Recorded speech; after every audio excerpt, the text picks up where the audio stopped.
Hello and welcome to the Worst Movie Ever Made, an experimental movie podcast designed with take in mind to find the worst movie ever made. I'm your host, Chris Bass, and I'm joined by my co-hosts, fellow mad scientist, Rob Stussy, and Bob Hassing.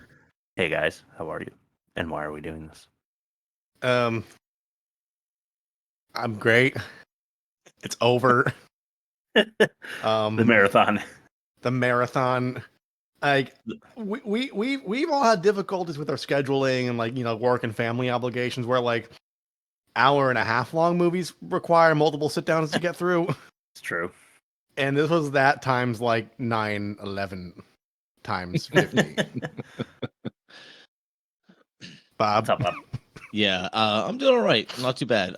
It's the big season, so we're doing big stars and big muscles and big sets and just big. And we're doing Troy, the movie Troy, which had a big runtime, and we made it though.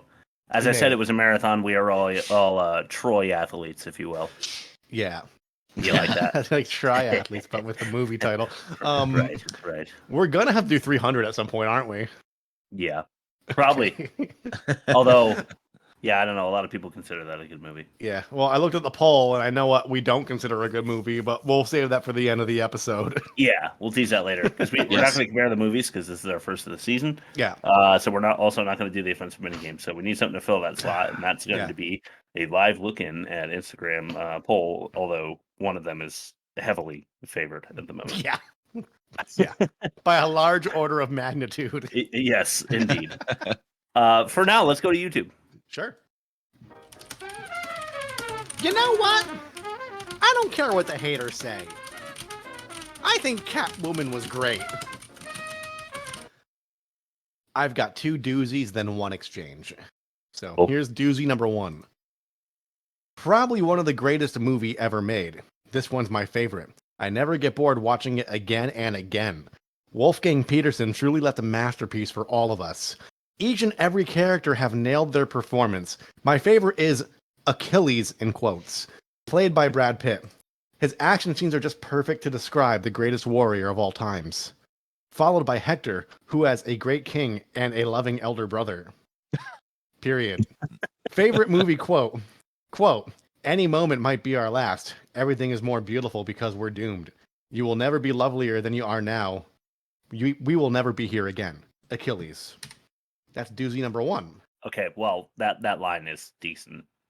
I will say that. Yeah. But what about the tense agreement though? Pretty much all bad. All bad but that. That's the only thing I'm going to defend, except for all the other things I'll defend. Doozy number 2. Just finished watching this yet again tonight. All caps. Tonight. All caps. 2-night. Freaking November 2020. Ugh. Can't remember how many times I watched this epic and how many times I laid my eyes on Brad Pitt. He was so dreamy in this film. He portrayed Achilles well, IMO. Eric Bana as Hector also nailed the role. King Priam's words made me teary-eyed for the nth time. Semicolon, bracket, to Achilles about Hector, end bracket. Quote, I loved my boy from the moment he opened his eyes until the moment you closed them. End quote. The faucet tear crying emoji 3 times and then 3 hearts. Oh my God. Okay. You know, you've said before, Rob, but when they bring the heavy emoji game, there's something wrong. Yes. And here's my favorite. Here's an exchange. This is from Ivan Stepanovsky 5 years ago. My favorite movie of all time. I watched it 100 times. Me on the worst movie ever made account 0 seconds ago. No, you didn't. Sick. That's what we got for the YouTube. Oh, man, that's awesome. All right, cool. Let's throw it to test number 1, the worst of its kind. Sure.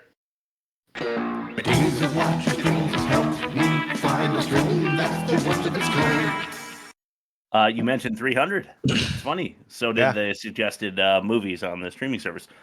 Gerard Butler, a 61%. So it is better than 50. It's heavily flawed. I think it would be podcast fodder. We could talk about it. I think we've done bad movies in the 60s too. Like, I feel 60s, like Hard Target was like 62. It's a gray area because 60s like cult status. Like, it's maybe mixed reviews, but like it stood the test of time. after the initial review process. Yeah, like The Crow. Yeah, my God, so awesome that movie. Stank and Tintin and the other guy.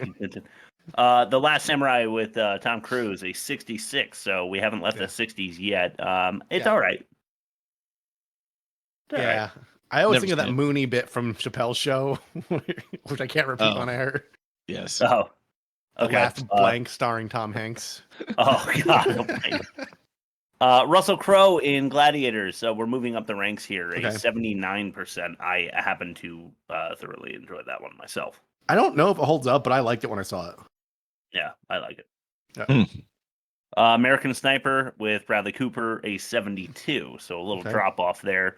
It's good. It's not rewatchable. Let's put it that way. Yeah. Yeah. Braveheart with Mel Gibson. You might have heard of him. 75%.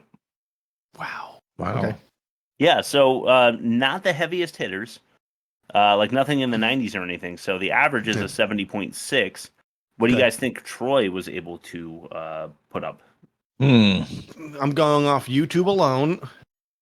And if someone watches a 3-hour and 16-minute movie 100 times and they're not lying, I'm going to say I got like 102%.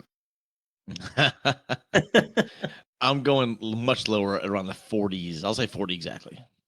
Okay, somewhere in between, but more towards Bob. Let's go 53%. 53. Wow. That's fair. That's fair, I think. It is high. At negative 17.6%. I don't know how you get negative percents. I've always wondered, but that's what the machines tell us. Yeah. And it's worst of its kind. Not surprisingly, that's what we do here. Yeah. Yeah. So I will jot that down in the results file, and we will send it to test number. Oh shit. 2. There we go. I knew that'd get you off guard. Ain't that a pitch? I like dogs. Great.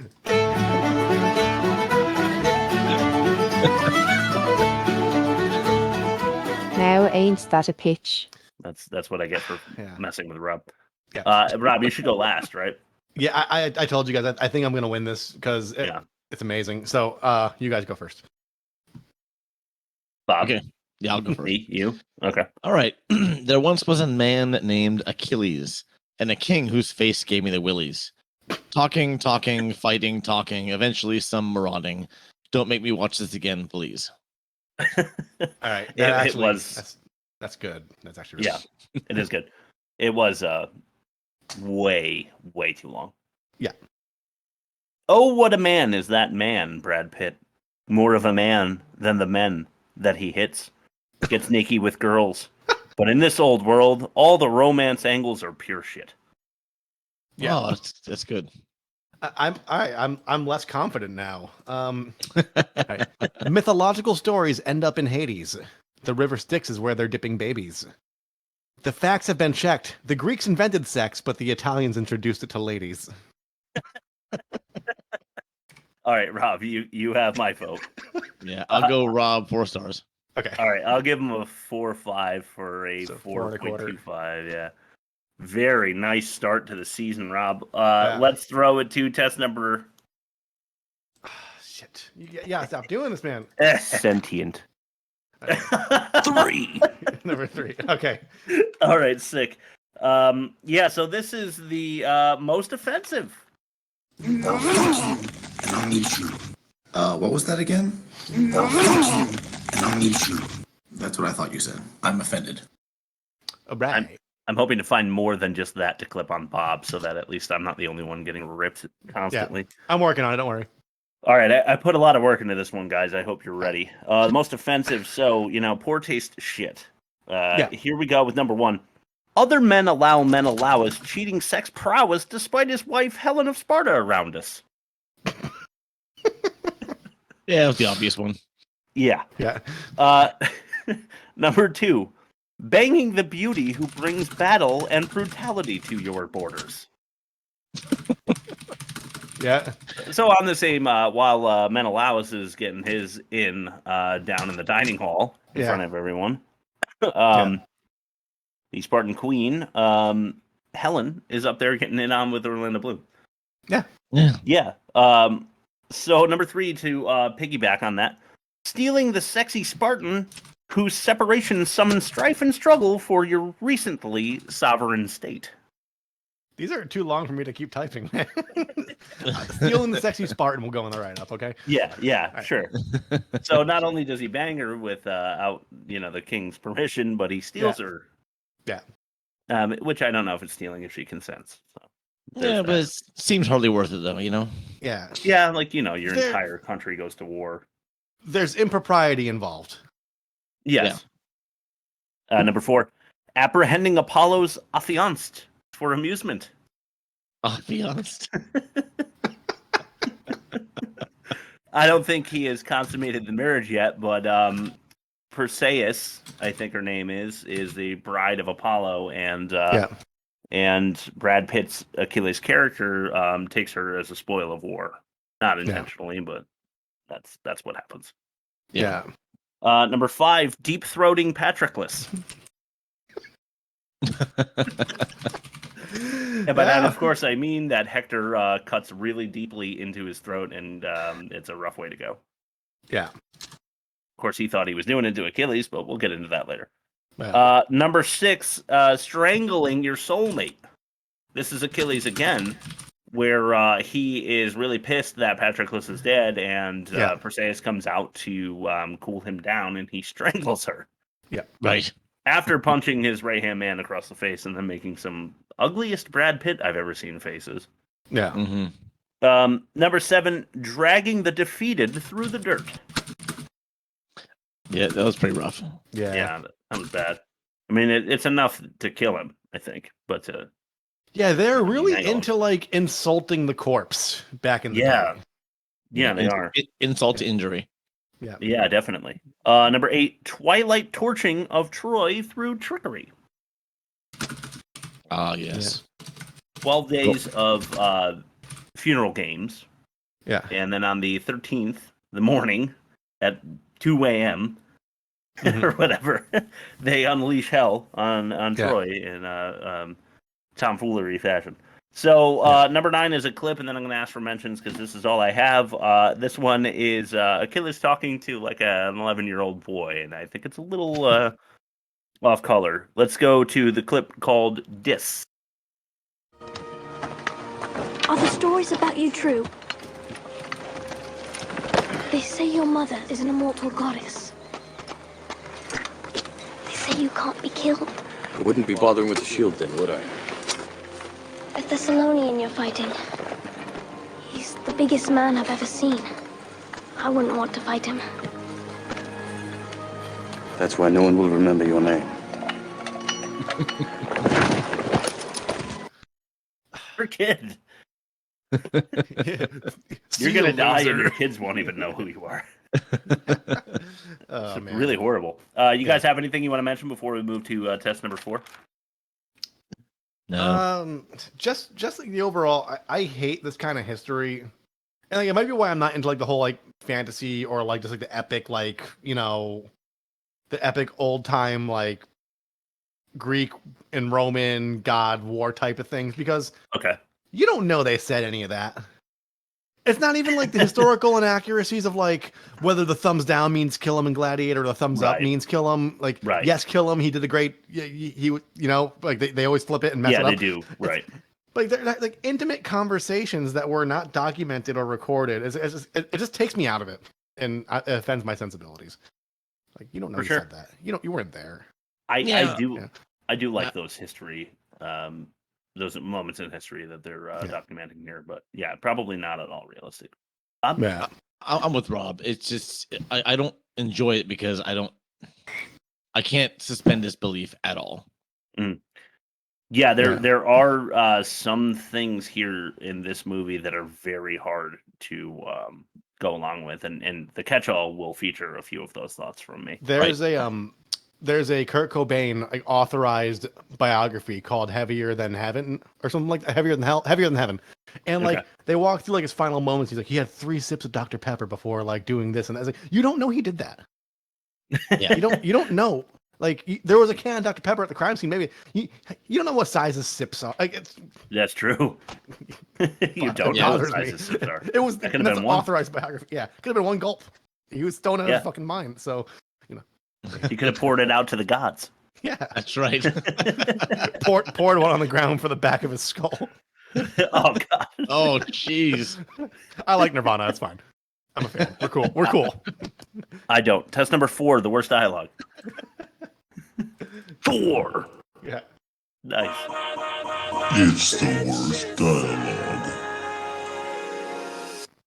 Like I'm cheaply trying to get as much usage out of those shitty clips I sent you as possible. All right, these are all clips, man. Right. This dialogue was, in my opinion, not the worst we've ever seen, but there was It wasn't bad. There was some fun to be had. And our first is number 5. This one's called A Code.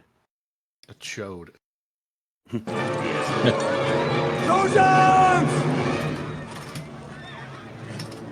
All my life, I've lived by a code. And the code is simple.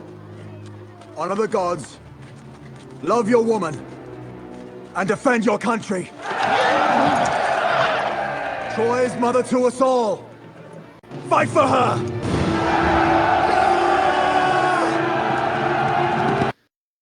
Yeah. Lame. Cool. Yeah. It's just begging for spoofing. It really is. It's just bad writing. It's boring. It's one of those situations where I'd rather you just not give Hector a speech. Yeah. Like, this is one of the things that the Lord of the Rings movies do well, when like a rallying call by the captain is made. Yeah. It is something that is actually. It's Game of Thrones is really good at this too. Mm-hmm. The speech that they make would maybe rouse me a bit. Mm-hmm. In this case, if I'm behind Hector, I'm feeling like, that's the best he's got. He's probably been writing this. He's probably got. What else do you do when you're the prince who needs to make this speech during your day when you've got men to get ready for war? You write the speech, right? Yeah, that's right. And that's what he came up with. I feel like maybe a little less confident in his abilities. Yeah. I think "Love Your Woman" is just like, it just seems really out of place. It really does. It's like, love your woman, wash your face before your privates, and socks before shoes. Yeah. Wipe nut to butt. All right, next is number 4. This one's called "Lose Yourself." 4. With the music, the movie, never let it go. Yes. What if we left? Tonight. Right now. What if we went down to the stables, took 2 horses and left? Ride east, keep riding. And go where? Away from here. I could hunt deer, rabbit, I could feed us. But this is your home. You left your home for me. Sparta was never my home. My parents sent me there when I was 16 to marry Menelaus, but it was never my home. We'll live off the land. No more palaces for us, no more servants. We don't need any of that. And your family? We'd be protecting my family. If we're not here, what need is there for war? Menelaus won't give up. He'll track us through the end of the world. He doesn't know these lands. I do. We can lose ourselves in a day. No, you don't know Menelaus. Yeah. So lame. I didn't want the clip to be too long, but she goes on to belittle him more by saying, and I think this is actually deleted, but she goes, "You're so young," and he's like, "We're the same age," and she's like, "I've never been as young as you are."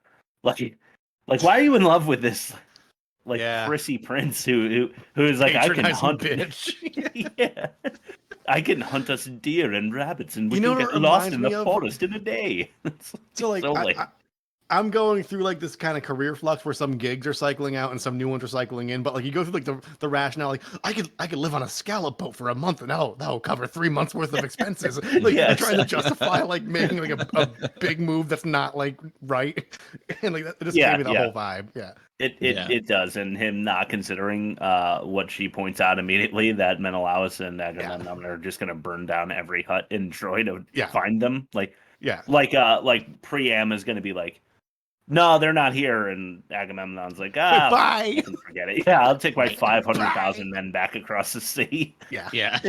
This biblical amount of resources and human labor. Just like, I see it. Bye. All right, see ya. All right, clip number 3. Boatman. You have taken everything from me. My eldest son, heir to my throne, defender of my kingdom. I cannot change what happened. It is the will of the gods. But give me this small mercy. I loved my boy from the moment he opened his eyes till the moment you closed them. Let me wash his body. Let me say the prayers. Let me place 2 coins on his eyes for the boatman.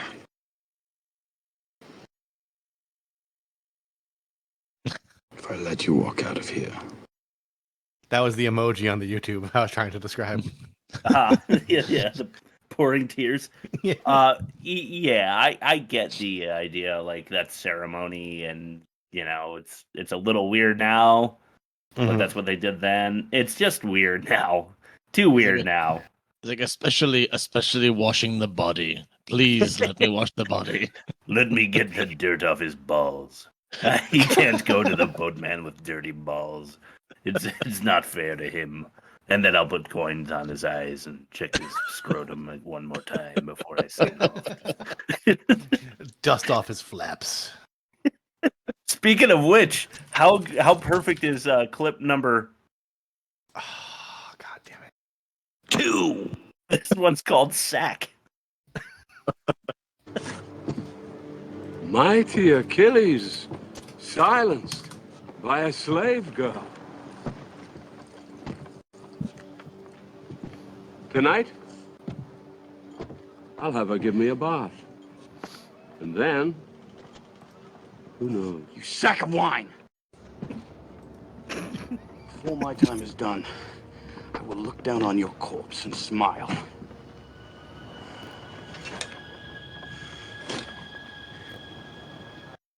Okay. Yeah. Oh, That's got. You can keep going. You can go. Yeah. When he calls him a sack of wine, that is, I get it. He drinks a lot of wine and he doesn't do anything. He's kind of like portly. I get it. Not an insult that I would feel is too damaging to my psyche. But I don't like how Agamemnon's like, I'll have her give me a bath and wash my balls before I see the boatman. like give me a bath and then who knows is not like, I mean, he could have been way more harsh if he's really trying to get a reaction out of Achilles. And then Achilles follows up with the super lame, I'm going to look down at your corpse and smile, which you can't say to the King of Kings. You just you're going to start a war inside that tent in reality. You know, like that's treason. You just threatened the king, blah, blah, blah. But all of that clunky shitty. I'm cheating with clip number 1 because it's deleted. I couldn't believe how bad this was, though. This is called Ajax. This one deserves a drum roll. Oh, yeah, it does. I am Ajax, breaker of stones! Look upon me and despair! When people are in the heat of war, I don't think they're trying to delicately deliver, like, because like you're saying this to someone who's immediately going to get their head cut off. They're not going to remember what you said, I'm the breaker of despair. Is anyone listening to me at all? Did you get that? Did you get that? Yeah, he's like looking up the hill. When I stabbed through the heart, did I look cool? Did I look cool? I did that. How was my line? Was my line good? Yeah. So lame. I see why they deleted that. Yeah. I that was my first viewing of that particular line, and it makes sense that they cut it. And maybe I shouldn't have included it because they made the decision to get rid of it before the theatrical release. Yeah. Unfortunately, just like Terminator 2, I know I've seen Troy enough that I know every part that's not part of the theatrical release because I like it. What does that say about you, Chris? Hey, look, I'm doing a podcast episode about how bad it is. All right, Hey, I understand it's an addiction, and I need an intervention, guys. That's what this is. Between 2004 and 2020, how many YouTube comments did you write on the Troy trailer? Just one, and it was about how many times I've seen the movie, but I think I exaggerated a little bit. Yeah, a little bit. All right, let's throw it to your ad read. Oh shit. Okay. Today's episode of The Worst Movie Ever Made is brought to you by movies that are an hour and 45 minutes or less. Something you could sit down and watch in a single sitting and then move on with your life. Not Troy, not 3 hours and 16 minutes. Troy, how many fucking times are they going to repeat that thing about nobody forgetting his name? Why, Chris? Why? At any rate, we're all patiently waiting for death anyway, so at least we ran out the clock a little bit. Chris likes dongs. That's not very nice.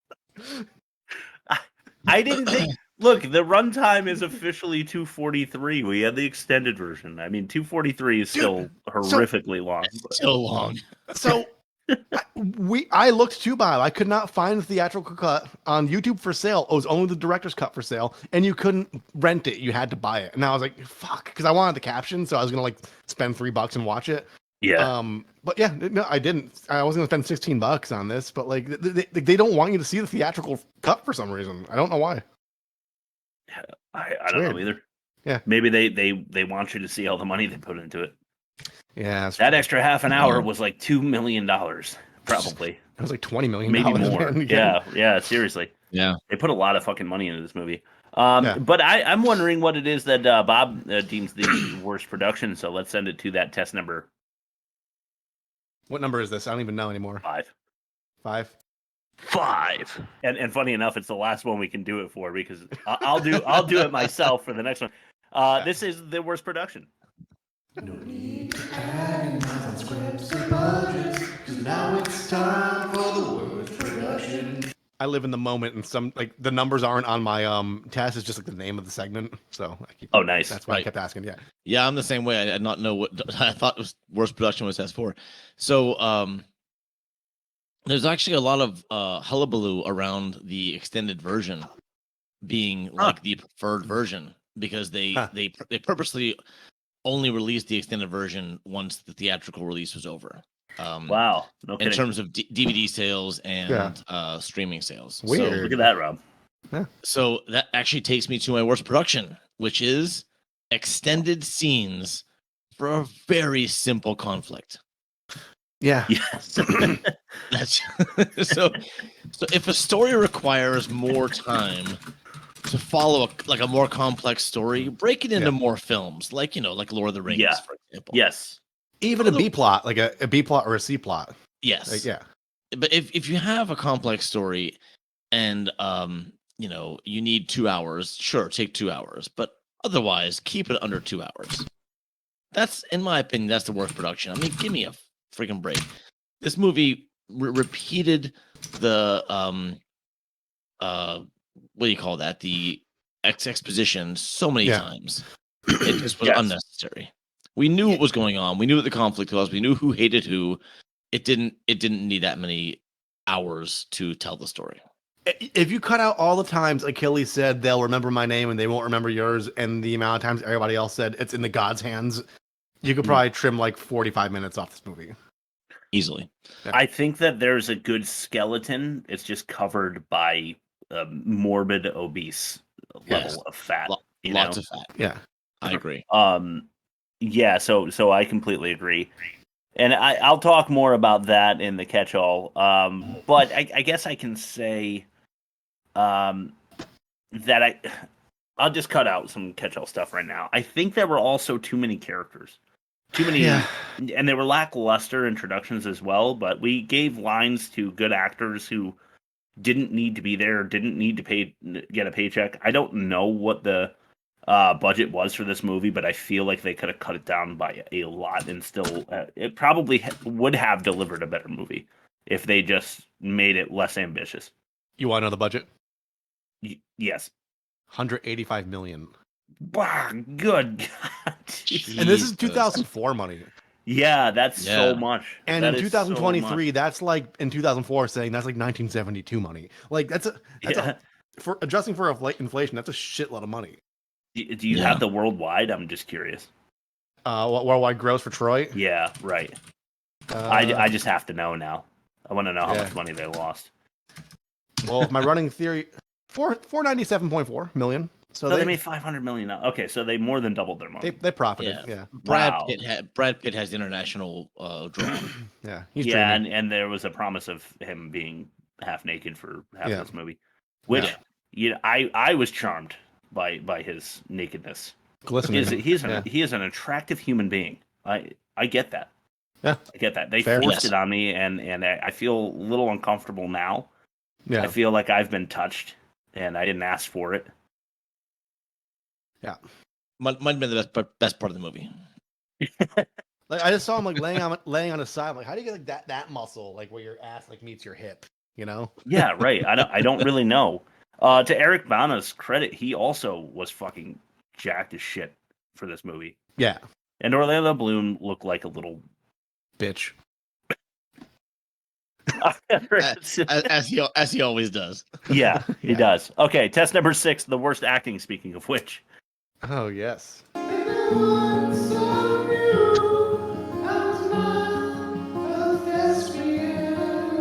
going to replace this one in the next week or two, I think. It's going to be another Bon Iver song, though. It's a classic, man. Don't do another it. Bon Iver song. All right, yeah, so I just mentioned how Orlando Bloom is going to be featured here. Mm-hmm. A 2 out of 3. So let's start with 1. We'll see if Orlando Bloom is featured in this one.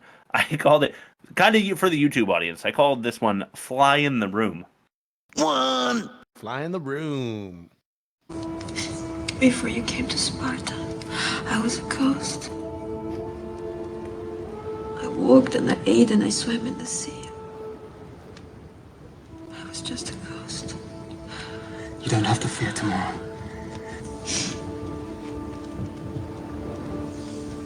Come with me.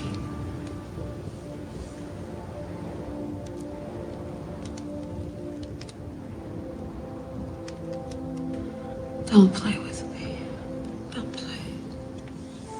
If you come, we'll never be safe. Men will hunt us. The gods will curse us. But I'll love you. Till the day they burn my body, I will love you.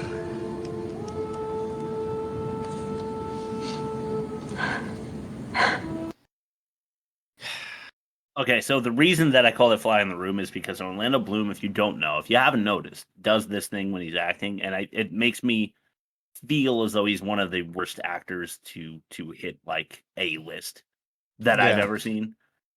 He goes like he says something and then he wants to look like he's really emoting or he's contemplating, or you know, Joey from Friends would call it smell the fart acting.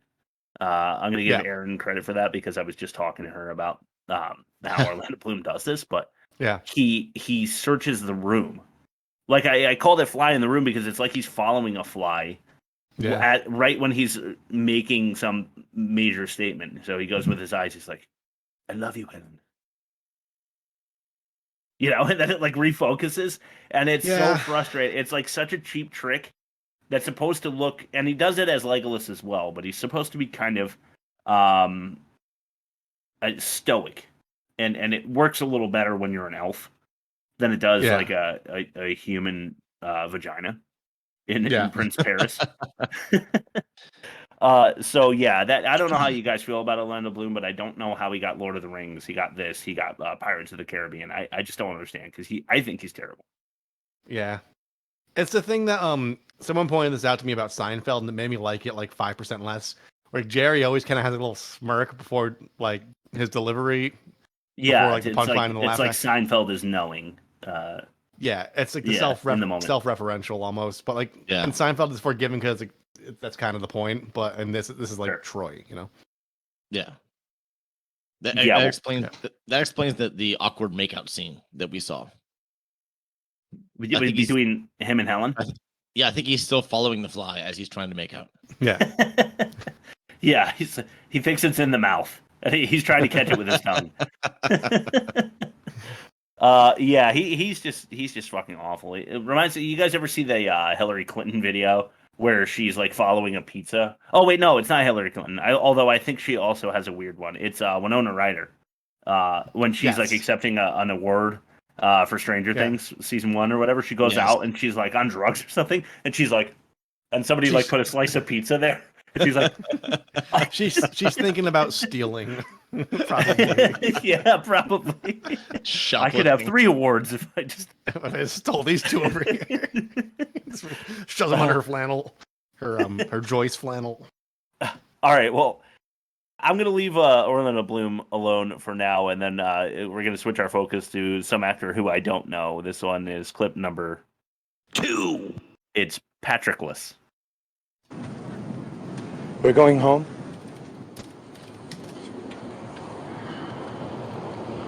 We sail in the morning. Greeks are being slaughtered. We can't just sail away. If it's fighting you still long for, there'll always be another war, that I promise you. These are our countrymen. I ate, laughed, mourned with these men while you hid in your tent. You betray all of Greece just to see Agamemnon fall. Someone has to lose. In all my years to come, may my heart never turn as black as yours. We sail in the morning. I'm starting to think a lot of metalcore bands got their inspiration for their names like Agamemnon Falls. That's like totally. Yeah, sounds like a really shitty album from like Killswitch from Troy. Like the despair that they feel was watching this movie. And that's what inspired them to write the album, their first album. Black Norwegian death metal. Yeah. Yeah. Have you guys ever done karaoke? Yeah. Yeah. Okay. You ever start a song on a pitch that you think sounds good, but then you realize halfway through the song that you started way too high or way too low, and you're going to be able to hit the higher note? Yeah. That's Patroclus here.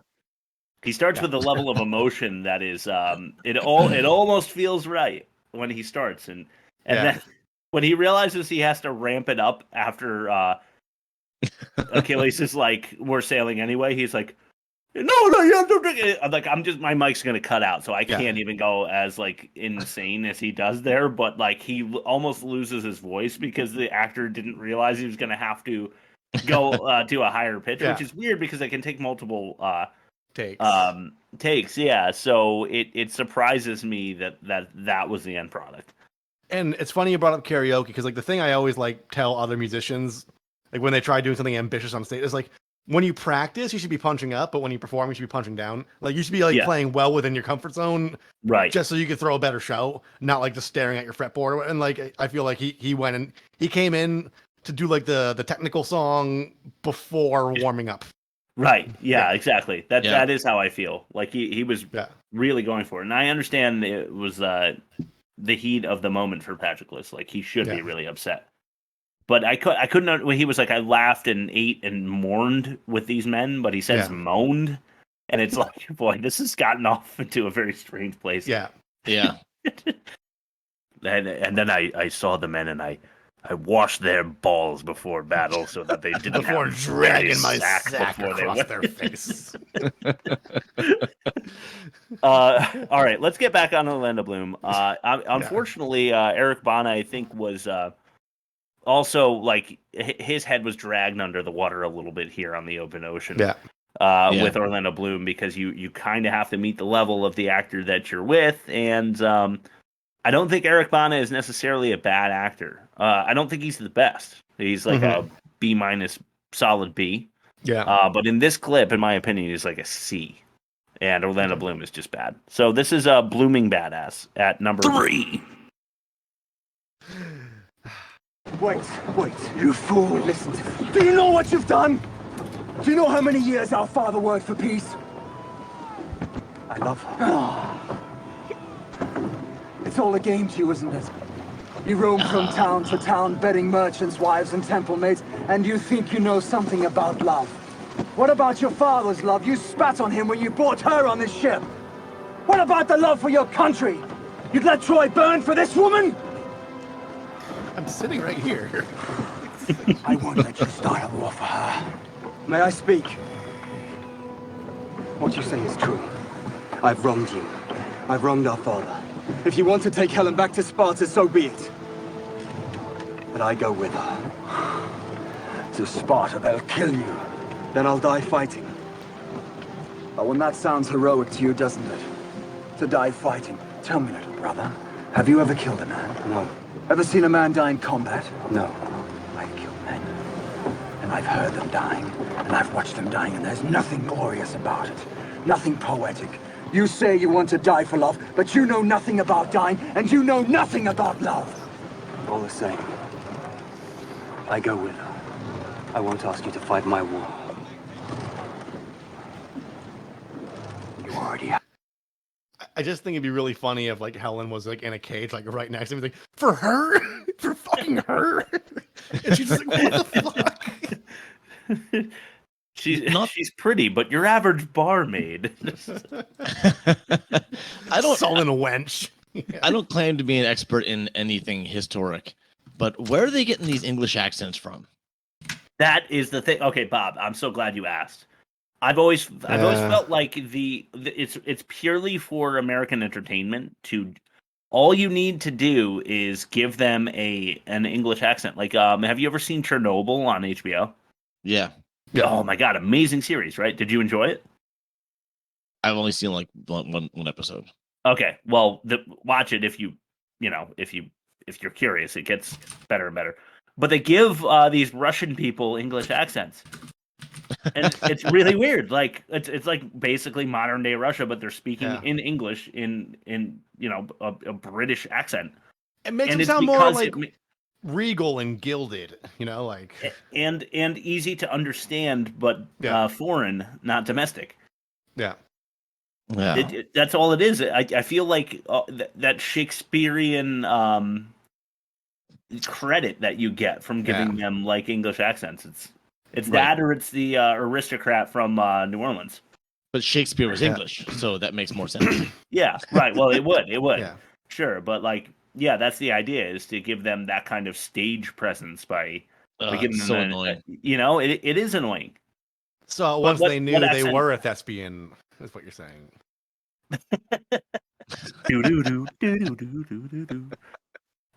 Yeah, I think Orlando Bloom is really bad there. Yeah. And I think Eric Bana is given lines in this movie that he's forced to deliver to the best of his ability, but nobody monologues like that, stream of conscious, No, he don't. It's all things that he would be thinking, but he would not be able to deliver that diatribe like he does. Yeah. So it's not realistic at all. That's what we have for the worst acting. You guys, I want to mention Peter O'Toole, who plays Priam. He goes a little overboard for me as well. Yeah. There's a scene. It's right after Hector is killed by Achilles, and Achilles is strapping him up and ready to drag him back to the shore. And they show Peter O'Toole, Priam, on the castle wall, and he is fainting literally from the shock of his oldest son dying in battle. And they show him, and I did clip it, but I didn't send it because there would be no dialogue. Because they also show Orlando Bloom's like hazy-eyed stare into the sky as his reaction to Hector's death. Yeah. But Priam goes, it's like the most dramatic, ridiculous. He shakes his head, no words, nothing. He falls into Gallus or whatever, like the first commander of the army, his arms, and it's so crazy that it was worth clipping, but it would literally only be for the YouTube audience. But I think there are other spots where Peter O'Toole is a little rough. I don't know if you guys. Yeah, he's hitting older age. Yeah. Yeah. It goes to your Shakespeare point. I was a lit major, so we had to study Shakespeare, and I'm not a fan, but I had a good professor, and he pointed out like the overacting in like Shakespearean comedies, like it serves a purpose. Yeah. But there's one in like Macbeth where like he's reading something like his journal or his diary out loud to himself, and like he doesn't want people. He wants people to like overhear him doing it, but he doesn't want them to know that he's like setting it up. And they walk in, he's like, "Oh, this nothing." Just like, like, oh, that over there, and he just puts his foot on it and like slides it off the screen. You know, all I can see is Kelsey Grammer doing that for some reason. Yeah. I feel like it's very Kelsey Grammer. Yeah. Okay. It is. I feel like I need to speed us along because I've been verbose. We're Fact or no fact? We're at a good clip right now, just so you know. Oh, good. Okay, good. I won't panic. Bob is a liar. He will lie to confuse us, but he will also mix lies with the truth to attack us. His attack is psychological and powerful. I forget what I called fact, no fact. Oh, Boy Troy. I called it Boy Troy. Boy Troy. Because I felt the same way about Brad Pitt. Yeah. I'm just a sexy boy. Sexy boy. I'm not your boy, Troy. Boy, Troy. So I wanted to make an all Orlando Bloom fact, no fact, but God. it didn't work out. So damn. Thank you. So fact, no fact, we're looking for the one fact out of the 5 lines I'm about to read you. So figure out the lie, bastards. All right, first one. Orlando Bloom was the only main character to have a stunt double. Everyone else did their own stunts. Okay, second one. Historians took issue with one of the women having obvious implants. All right. Number 3. Brad Pitt actually tore his Achilles tendon during production. No way. Okay. Fourth one. Only 50 extras were used in the battle scenes. All the other bodies are digitized clones of those 50 extras. Okay. And the director's first choice for Achilles was actually Christian Bale. Ooh, that's good. Okay. Those are my 5. So I have a problem with 1 and 3 immediately. If Orlando Bloom was the only main character to have a stunt, no, never mind. I read it wrong. I was going to say, well, then that means Pitt did his own stunts. So never mind. That actually that works. So yeah, historians took. See, I don't think historians would have taken issues with breast implants because like every soldier was airbrushed. So I don't think like start there. First of all, that's fair. Like they're airbrushed, glistening, and have like factory, like fresh off the factory belt armor. Like if you've been walking through like seas and traveling and all that, like that should be rusted and corroded and stuff, you know. So take issue with that first. Pitt tore his Achilles tendon. I want to believe that, but I think he's been in other movies where like he's had to like run and like do like, you know, exert himself, and like that even if you have like the best resources available, you do need like a long recovery time, and he was pretty prolific in that era. So just based on how prolific he was, I'm not sure exactly what movies he was in during that time, but I'm gonna call BS on that because I think Fight Club was earlier than that. But like it was earlier than okay. I believe the 50 extras. First choice for Achilles was Bale, and like Bale, because that's pre-Batman. Yes. Yeah. So he was like machinist weight at this point. So, like, based on that alone, like, if they did choose him and then they saw what he looked like, they'd be like, "Fuck no," and pick Brad Pitt, because he was like 128 pounds, eating nothing but black coffee and apples for a year. So yeah, they might have first cast him for Paris. Yeah. I'm gonna go with the 50 extras used in battle scenes because I think that's a common practice. I think that's a common practice. That was mine. So, well, you could do it too. It just nails our margins. No, I won't double down. We have to win some, man. We got him last week. Yeah. Okay. Right. All right. So 50 extras. That's we until I win, and then it's me. Yeah. Exactly. Your teamwork. Got it. Oh man. Yeah, I'm just kidding. I'm definitely a team player. Definitely.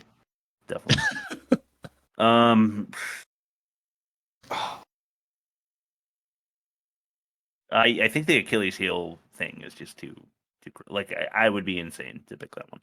Yeah. Bloom having a stunt double, I can believe because he probably had the first Pirates coming up or was already pirating. Yeah. Historians took issue with boobs. Christian Bale for Achilles is possible. I just don't imagine that their second pick was Brad Pitt. Like, if we can't get Christian Bale, then we'll go with Brad Pitt. You gotta get Jamie Kennedy. Jamie Kennedy was actually the first choice. You gotta get this guy. There's no Troy. He's got the comedic chops for all those funny lines that Achilles says. All right, I'm gonna if forced to choose something other than 50 extras for the purpose of teamwork, I will go with Bloom had a stunt double, and he was the only major actor that did. All right, I'm just gonna start with saying I took issue with one of the women having obvious implants. All right, so no, historians did not, but I did. It was just so damn fake, and it took me right out of it. I was like, no, come on, she's worse than airbrush muscles. Okay, so I made that up. I also made Brad Pitt was the first choice. Okay. Christian Bale would be my first choice. Mm-hmm. So this is apparently a very personal fact, no fact. There were hundreds and hundreds of Bulgarian extras used in this movie. Okay. I lost. Okay, I liked it because of the around the time of Lord of the Rings and Troy, they were developing the very convincing CGI for armies. So that was nicely done. Yeah, I think in 300 there was only like I don't think they had a full 300. They had like 40. Really? Yeah, I could be wrong. No, there was a gigantic number of Bulgarian actors they pulled in for extras. And so I'm gonna say I'm gonna take the W on this one because Brad Pitt actually did tear his left Achilles tendon during the production. Jesus Christ! There's no way. Him and Bana decided to do their own stunts for just one scene. It was the fight scene. Yes, where they fought each other. We're gonna talk about that. But everything else was stunt doubles. No way! I can't believe he tore his Achilles tendon. The one I hear that's horrifyingly painful. His name is Achilles, and I know Achilles' problem is the Achilles heel of legend. And apparently Brad Pitt got an amazing shape, as you can see. Yes. He worked months and months to get into that kind of shape for this movie. So it's amazing with that kind of definition and strength that he could tear a tendon. I figured it wouldn't happen. Yeah, but you think if you're training, if you're getting really cut really fast, then those muscles are they're at their max and ready to blow out too. Because you see powerlifters they fucking prolapse their ass when they're trying to deadlift. That's true. And it's they're at the height of their peak physical form. Okay, yeah, for true. Jay, you mentioned prolapse, so I have to go. It's probably gonna cut out. Is that because I like dongs? That is why. The problem, Bob, with Rob is that he's going to do that until it's not funny, and then he's going to continue doing it until it's funny again. Yeah, and I don't want to live through all that. Okay, Rob? All right. I don't want to live through all that. I'll come up with I was saying that about Troy as well. Yeah. All right, let's throw it to the catch-all. All right. If you've caught one, you've caught them all. Welcome to the catch-all.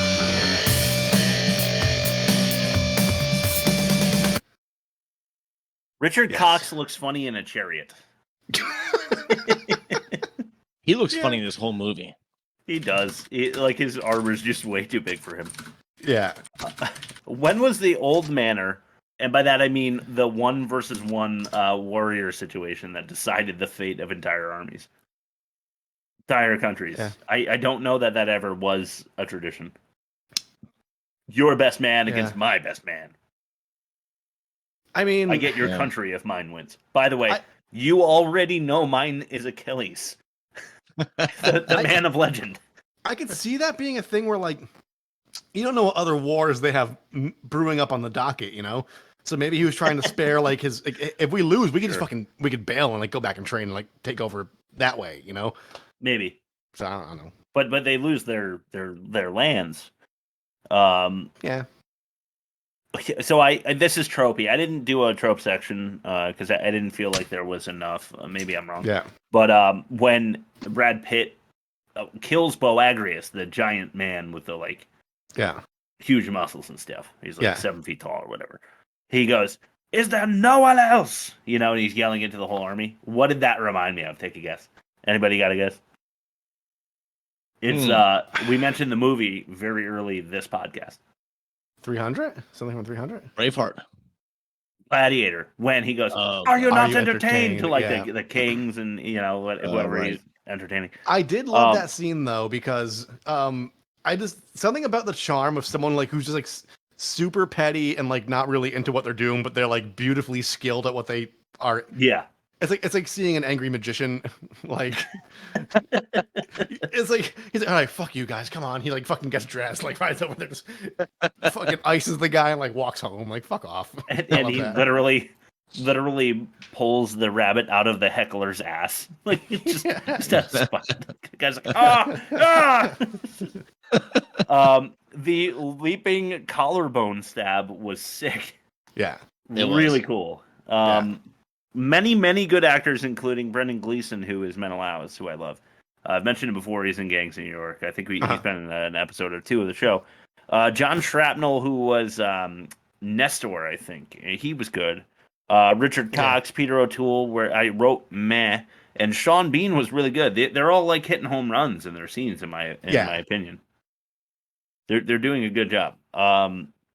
They're just fed too much drama for too long, and it just gets boring. Yeah, I think you want his name to be Richard Cox. It's actually Brian Cox. Oh, is it Brian Cox? Okay. I think you just want it to be Dick Cox. I want it to be Dick Cox. That's definitely true, man. Because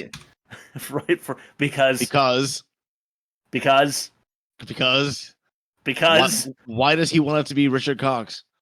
Because sorry, my son woke up and I was just trying to do something. I'm so sorry, guys. Because there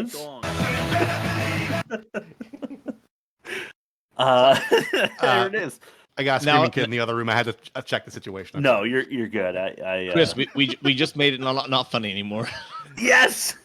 That means it'll be funny again real soon. Shit.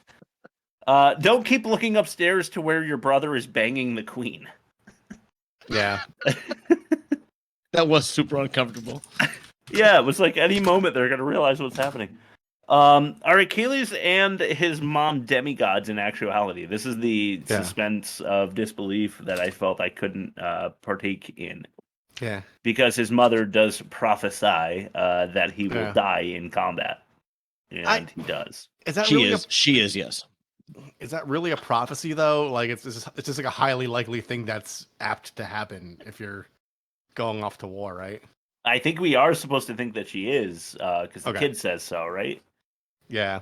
The kid say your mom's a god and you're a god, and like he is until he's hit with an arrow in his ankle. Yeah. Whatever. I don't know. Oh, who cares? It's not important to the story.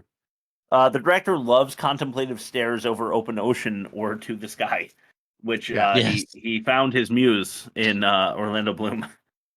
Yeah. I did write beautiful set and CGI mixes. They put a lot of money into mixing actual sets with CGI, and it came out looking really cool. Almost everything was built. It's amazing. That's crazy. Yeah, honestly amazing. Yeah, I saw that they shot in Malta, which I thought was cool. They were originally going to shoot in Iraq, but because of the pending war, they had to move. Okay. How about that? It could have been more realistic. Priam should have freaked out when he first met Helen. He's like, Helen of Sparta? Yeah. and Paris was like, Helen of Troy. I would have been like, what the fuck are you doing? Our entire country is now at war thanks to your pussy grabbing. God damn it. Vincent Reagan is Achilles' right-hand man. Okay, so, he's the other leader of the Myrmidons. He's the captain, other than Achilles. And he, I wrote, is the right-hand man, because he's also the right-hand man in 300, and he plays a key role in Sons of Anarchy, which is all right. Yeah. But he also looks like the healthiest crack addict ever. He does. Yeah. Like, he has a charm because he seems kind of sickly, but he isn't. He's like ripped. Yeah. It doesn't really make sense. Kind of an Andy Serkis vibe. Yeah. Andy Serkis market corrected him to steal from Bill Simmons again. I don't care how good the Myrmidons are; they'd all be dead after storming the beach. Yeah. Oh yeah. 1,000 against 50.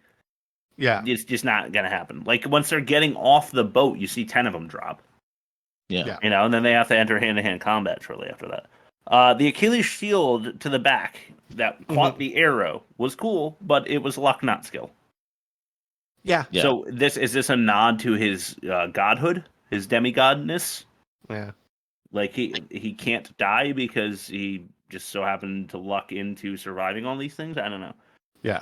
That's given too much credit. Okay, fair enough. This is the way my brain works. His thrown spear is bad fast forward dynamics, and you know how much I love that. Yes. Yeah.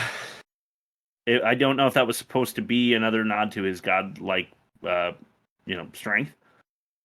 Like he can move like that, and then they show Eric Bana, yeah, whatever, react to the spear having been thrown like a football field directly into his friend, and that was kind of nice. Do you think they had Ernest P. Worrell on the production staff going like, yo, it'd be really cool here is a fast forward scene when you throw the spear? Fucking Ernest. God, fast forward dynamics make me sick. Yeah. How would Achilles chop off the head of the Apollo statue? It's not at all realistic, and it would just destroy your sword, I think. You wouldn't chop off the golden head of the statue, you would just ruin your sword. And no matter how cut you are, that'd fuck your wrists up. Just the vibration of the sword, like, that thing. Yeah. Like, you ever play baseball as a kid, and you hit the ball the wrong way, and it, like, sends a shockwave up the bat? Yeah. Your wrist. Or on cold weather. Yeah. Yeah. Oh, God. Awful. Okay, why were the servants of Apollo even in the temple when the beach was being overrun? Yeah, they were expecting it because they were all looking at the sea. They had plenty of time to plan for that. Probably just because it looked cool from above. Yeah, and probably because they wanted Perseus to fall in love with Achilles. Yeah. So they had to have a way to get that, the romance thing forced in. When you go to war with Agamemnon, how many trinkets do you have to bring to reward him for small victories? Little goodie bag. That's what I do with my daughter if she's gonna in the grocery store. Like, you get $1 if you don't fucking run into anybody. I see you handing her a scroll that your uncle gave you, and it's like the entire written history of Sparta or something. The fall of Rome. Too many screaming, singing women over ceremonial pyre funerals, in my opinion. Oh, yeah, I didn't like that. This was something that the Gladiator movie popularized, I think, is that, it's kind of sound in the background as, really emotional things are happening. It's and always they went to that. It's always like the low-Korean mode, which is like in Middle Eastern music. Yes, which doesn't always seem to make sense. Yeah. No, but it's somewhere in production. I read that they had removed a lot of the vocals from much of the soundtrack because it was just too much. It was just too much. Yeah, it is too much. It does draw emotion. If you do it right, but it's way too much here. Why isn't Priam giving Hector the sword of Troy? Like, why isn't he giving it to him by now? He gives it to Paris, and he's like, "This is the sword of Troy, and I think you're the best and most likely person to carry our gene pool." It's like, I don't know. Have you seen your son Hector, who kills everyone when he fights them? Like, maybe if you gave him the best sword you have, he'd do even better. Yeah. It's a handicap. Yeah, it gives him 10 strokes off his 18. Yeah. The Agamemnon reactions to Menelaus sunning Paris are priceless. So when when Menelaus takes the shield away and drops his own shield and stuff, and you go to Brian Cox, not Dick Cox, and he's like, "I like dongs." Damn it. Anyway, that's really you guys called me out, so I got to be sharp now. So that's true. But yeah, I thought that was really funny. The Menelaus victory / his death, Paris is a little bitch scene is good storytelling. I think if they had more of that, it would have been a better movie.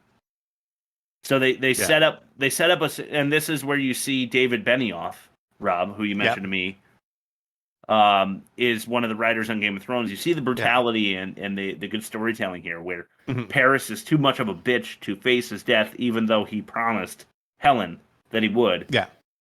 So he goes scrambling back to his brother, who does the only thing he can do, and he kills Menelaus. And I thought it was a somewhat emotionally gripping scene where you really hate Paris, even though you'd do the same thing. Like he won't die without. Neither would I, but like you're supposed to back in the day, right? And I just thought it was good storytelling. They needed to spend more time on the smaller but passionate army versus the larger, purposeless army development that they teased but didn't develop. That's also good storytelling. They didn't do enough with that, in my opinion. They spent too much time talking about legacy and that living in the time of giants and this kind of remembering my name. Exactly. Yeah. It sounds like a Metallica song they'd write now. Yeah. Yeah. There's no way all the troops would hear the sporadic commanding officer's commands. Oh, exactly. Oh man, I hated that. Back to the ships, and the entire army turns around. How the fuck? The armies know to allow one-on-one combat mid-skirmish. So somehow both armies know that Ajax and Hector are going at it, so everybody stops to watch. Yeah. Like you're just about to thrust your sword into the guy who had an advantage on you, but you're going to let that rest. Hold on. And then start it up again in a minute when we see who wins that fight. Another instance of unimaginable sexual stinkiness. They could have benefited from some porn water in that Achilles hut.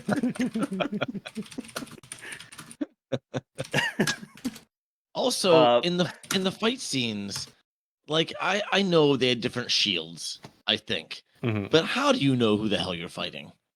No, I know, that's true. The armor's too similar. When you get turned around and all of a sudden you're fighting your friends. Yeah, I think if it's fight or flight and like you just see like a torrent of swords being whipped around, like I think you're going to perceive everything as a potential threat. Yeah, especially when an army that big, you don't know everyone. You're not going to know who you're on your side. It is a bit like you and your buddy meet at a bar, but you're both wearing the same shirt. Yeah, like the two armies show up and they're wearing the same exact armor, and they're like, "Fuck, we have to fight anyway." But one of us is going to have to change. We'll be back. And then Agamemnon takes his entire army back. 500,000 people. And the dumb army plays skins, and the other one plays armor. Yeah. That's really good. Do rolling fireballs do a ton of damage? Because I kind of feel like it would bounce off of me and like burn my arm a little bit, but then I'd be more pissed off than dead. Yeah, it like I imagine it'd be like if like you got like someone threw a football at your chest, like it'd knock the wind out of you, but like you're not gonna. There's no accelerant that's gonna make on you, or that's gonna transfer from that to you. Yeah, maybe if it's completely soaked in some kind of accelerant, but you know, it's gonna burn off. Yeah. How did the Trojan army become the larger army? Future. Past. Future? Past. Yeah. Yeah, they show up at the shores to, fight back the Greek forces, and suddenly there's like 4 times as many Trojans as there were. And I didn't really understand that. Patroclus isn't jacked enough to fool the Myrmidons, and I'd also like to see how he first convinced them to follow him up the sands. By not saying anything, because he'd either have to do an Achilles impression really well, in a less jacked body. Like I just don't understand how that went down. Enough war for today, guys. Yeah. What? Correct amount of crying baby. They do the screaming lady too much. But the correct amount of crying baby when Hector goes to fight Achilles. The baby screams, it's effective, but they just like walk the baby under a hut, and that's it. It's nice. It's succinct. We get the point. The Hector versus Achilles fight we mentioned is fucking cool. Achilles' unorthodox offense is really fun to watch, I thought. Yeah. It's like how he killed Boagrius in the beginning, but it's like an extended, because Hector is a much better fighter. You get to see Brad Pitt show off his what he achieved over those few months of getting in shape. Yeah. The deaths are good and quick. No unnecessary acting spotlight. Really. Yeah. Priam gets it, and it's a little rough. Yeah. Yeah. But Hector dies, and he just dies. You don't have to see how good Eric Bana is at dying, because you just die when you are stabbed through the heart or whatever. You just die. Odysseus gets the Trojan horse idea from a guy carving a wood toy. Yeah. I just figured that out. Yeah. Yeah, he's like looking at the guy who's like carving a toy for his son, and he's like, a toy horse, a wooden toy horse, a wooden horse, an empty wooden horse, an empty wooden horse with the joints built so close together that no one could see the 50 warriors we would hide inside, and we would put it inside of Troy as a gift to the gods, and they would accept it, and they would bring it in, and then we would sneak out at night and wave a flame, and we would all get in through the gate that we just opened. It's like, yeah, I feel like that's a little bit of a stretch to me. Yeah. Just building that in general just seems completely difficult. It does. Yeah. But here are the issues I have with it. One, look at the giant bay where the enemy could possibly hide all of its ships before you decide to take the thing in. Look inside the horse monument. Yeah. Just take a peek. It's hollow. Look inside there. And then the gaps in the wood, as I mentioned, would allow people of Troy to see people inside. There's just no way you wouldn't catch a little, glance of somebody inside the horse. It just never would work. This is a fable. This never really happened. Yeah. And I keep thinking of that meme where it's like, I was just trying to look it up just now, where like there's 50 guys in there, like, and they know they're gonna get them. It's like, do you think that there's like 4 of them just like giggling, like they don't know what's gonna happen? Yeah, one guy like farts too loud, and everybody in Troy is alerted. The guards would wake up. There's just too much like clanking and slitting and screaming. Yeah. Cool shot of the army entering Troy, though. It's kind of like a drone shot almost. It's like one following shot of all the people running in, and then we go over the palace wall, and then into like the citadel where they're stabbing people and stuff. It's kind of cool. Yeah. Why Achilles? Okay. Apparently, I am someone else when I write this. Why Achilles climbing walls out here? Why? I'm just wondering why. Def Jam comic all of a sudden. Right. Helen on a hill with 30 remaining Trojans is a funny thought. Yeah. It's like her and then 30 people looking over the landscape to their fallen city, and they're sitting there with her, like having their meager breakfast, and that's the last of the food that they brought with them. And they just turn to her, like, what do they say? 2 Legolas adjacent, I wrote. Yeah. When he gets the bow and arrows. Yeah. Trojan warriors be bitches to carry that. Yeah. Paris loses to Menelaus. Gallus loses to Odysseus. Hector loses to Achilles, and Priam to Agamemnon. That one's cheap, but kind of counts. It's just these are supposed to be amazing warriors. Like, you know, Gallus at one point was like, I would put, 1 Trojan against 5, whatever. And then they're like, we're still outnumbered. No. You lose in every major one-on-one. Yeah. Except for Hector takes out Ajax. But barely. Right. Very gnarly beheading by Achilles on one of those cards that are with Agamemnon. Yeah. The Achilles heel and the death was awkward, in my opinion. Apparently, he did tear his Achilles heel. But it felt to me like Brad Pitt's Achilles had a lot of life left in him when Paris and Perseus leave. Yeah. He's like, no, it's okay, go. And he's like, yeah, I'll be all right. Everything's going to be fine. And then he's just kind of like... Maybe it's following Crow rules, where like it wasn't the tendon or the crow, but it was like the wish fulfillment. The revenge had been fulfilled, and then oh yes, he lost did give his him power, peace in a lifetime of war. Yeah, that's true. Yeah, too much credit. Good to see Agamemnon die, but Odysseus especially thinks so since he's going to get the hookup of like Troy and all the armies. So Sean Bean's character doesn't die in this movie. Go figure. He inherits like everything. Yeah, good for him. Yeah.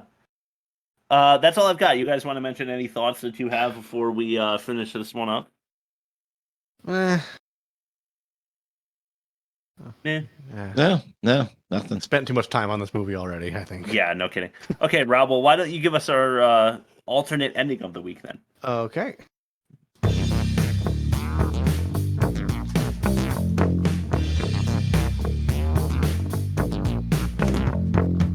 Rob's alternate ending. Oh, yeah. So we mentioned David Benioff, and yes. I used to have a big book collection. I sold most of my shit, but when I moved from Connecticut to Nashville, I have this short story collection called "When the Nines Roll Over." There, it's somewhere over there. Yeah.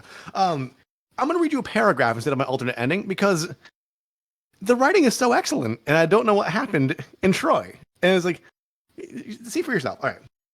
The first horror, 4 years old, on my knees by the side of the bed, saying my evening prayers. When I finished, I opened my eyes and saw, through the window's glass, a man with a terribly burned face staring back at me. I ran to my parents' room. For a minute, I could not work my mouth, but finally I told them what I had seen. My father joked with me, telling me how trees look human in the dark. He switched on the outdoor lights and stepped outside. I wanted him to stay, and certain the burned man would hack him to bits, but my father only laughed. When he came back inside, he was grim-faced, slid the deadbolt into place, left the outdoor lights burning. My mother asked him what was wrong, and he muttered that there were footprints in the snow. She called the police while I went upstairs for his shotgun. Okay. That's amazing. What happened here? He didn't have enough autonomy. Yeah. Because like that's like that one paragraph, like I kept that book for that one paragraph because it's like, oh, that's fucking awesome. It is awesome. Yeah. Because of course you're led to believe that the father is going to dispel the child's notions of a burn-faced murderer outside the house. But of course you come to learn that there probably is one, and now you're left with wondering how what the fuck happened. Night concludes. Yeah. Yeah. And yet in 3 hours 16, none of that. Yeah. But what happens with Paris and Helen? I need to know. Who gives a shit? Now they're roaming the hills of Troy with no army, right. And oof. Yeah. Okay. We can. I'm gonna leave it up to you guys. We can skip bad credit names this week or do them. They're not great, but I have some. Might as well do it. Tradition. Okay.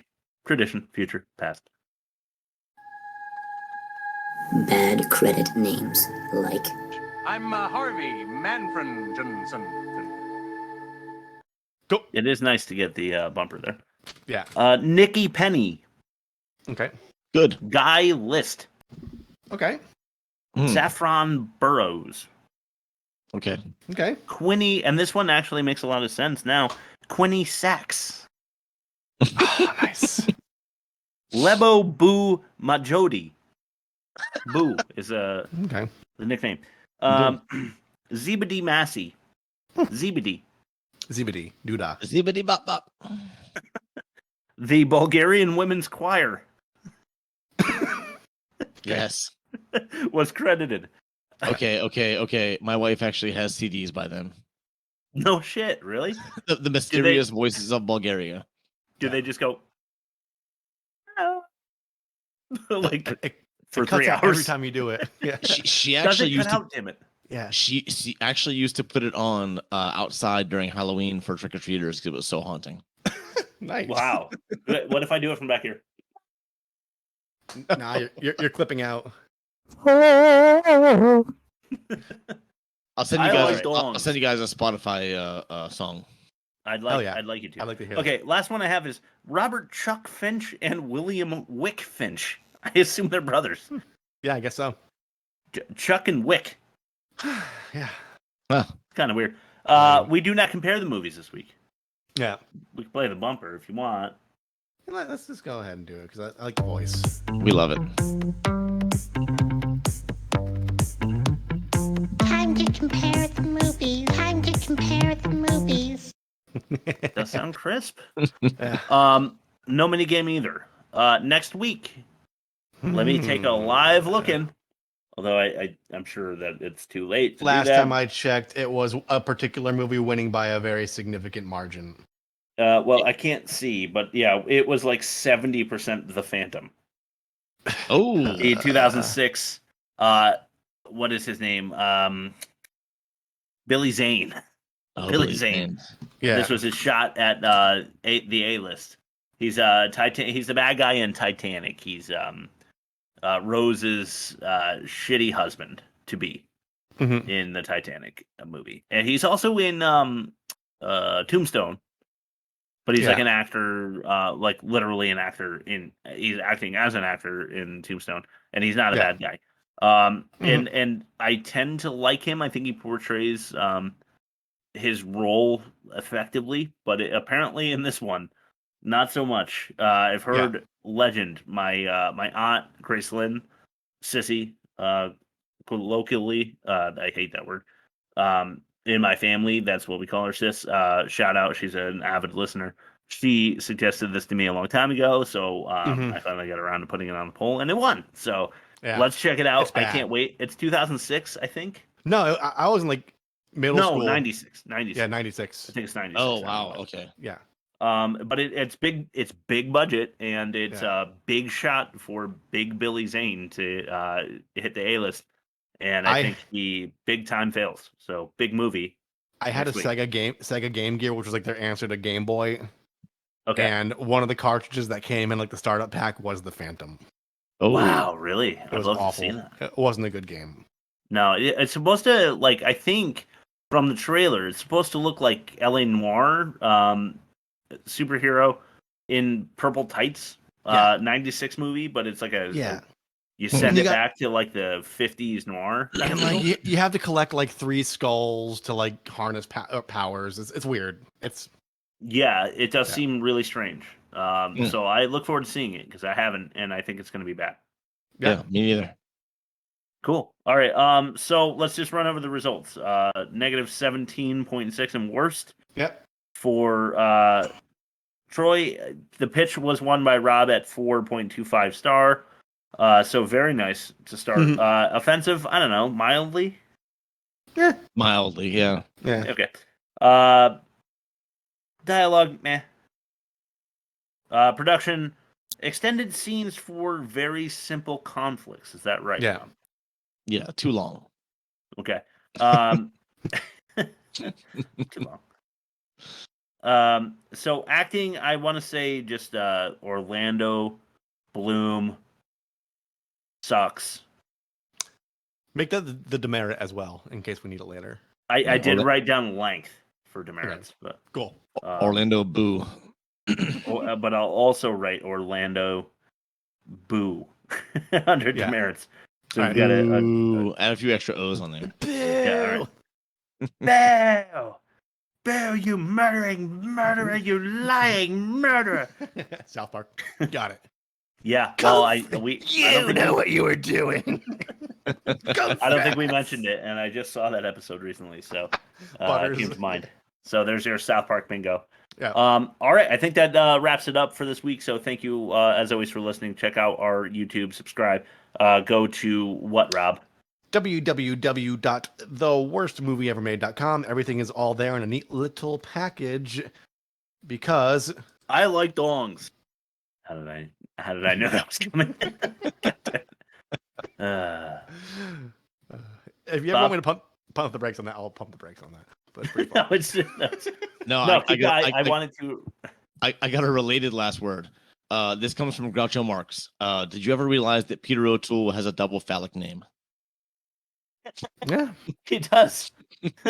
And you better believe it. No wonder No, see, I didn't like him. I didn't like him. Yeah. I don't like double dogs.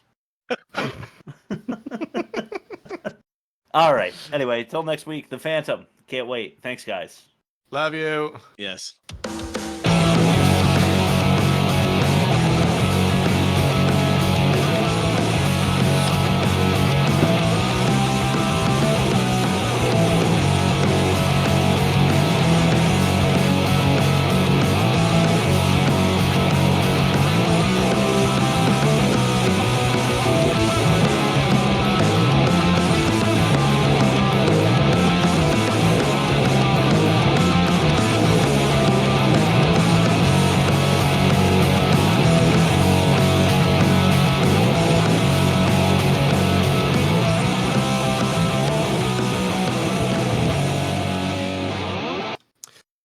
Nice. So much fun. I have to bounce like immediately because both kids are up, and